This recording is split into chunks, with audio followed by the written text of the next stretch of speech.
ವೀಕ್ಷಕರೇ, ಇನ್ನೇನು ಕೆಲವೇ ದಿನಗಳಲ್ಲಿ ರಾಯರ ಹುಟ್ಟುಹಬ್ಬ ಬರುತ್ತಿದೆ. ರಾಯರ ಹುಟ್ಟುಹಬ್ಬದ ದಿನ ಇದೊಂದು ಕೆಲಸ ಮಾಡಿದರೆ ಸಾಕು, ನಿಮ್ಮೆಲ್ಲ ಇಷ್ಟಾರ್ಥಗಳು ಪ್ರಾಪ್ತಿಯಾಗುತ್ತದೆ. ಹೌದು, ಇದು ಅಕ್ಷರಶಃ ಸತ್ಯ. ಈ ಒಂದು ಪೂಜೆಯನ್ನು ರಾಯರ ಹುಟ್ಟುಹಬ್ಬದ ದಿನ ಮಾಡುವುದರಿಂದ ನಿಮ್ಮೆಲ್ಲ ಕಷ್ಟಗಳು ಪಾರಾಗುತ್ತದೆ. ಸ್ವತಃ ರಾಯರೇ ಬಂದು ಯಾವುದೋ ಒಂದು ರೀತಿಯಲ್ಲಿ ನಿಮ್ಮೆಲ್ಲ ಕಷ್ಟವನ್ನು ದೂರ ಮಾಡುತ್ತಾರೆ.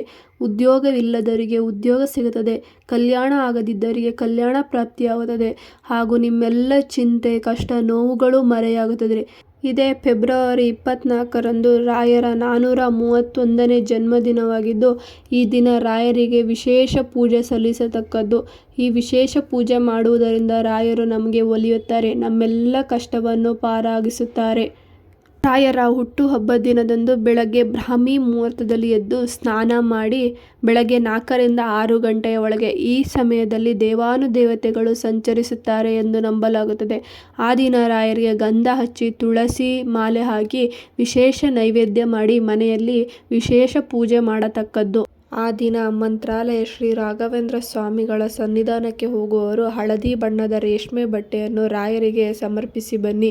ಮಂತ್ರಾಲಯಕ್ಕೆ ಹೋಗದಿರುವವರು ನಿಮ್ಮ ಮನೆಯ ಬಳಿ ಇರುವ ರಾಘವೇಂದ್ರ ಮಠ ಅಥವಾ ರಾಘವೇಂದ್ರ ಸ್ವಾಮಿಗಳ ದೇವಸ್ಥಾನಕ್ಕೆ ಹೋಗಿ ಹಳದಿ ಬಣ್ಣದ ರೇಷ್ಮೆ ಬಟ್ಟೆಯನ್ನು ಸಮರ್ಪಿಸಿ ನಿಮ್ಮೆಲ್ಲ ಇಷ್ಟಾರ್ಥಗಳನ್ನು ಬೇಡಿಕೊಂಡು ಬನ್ನಿ.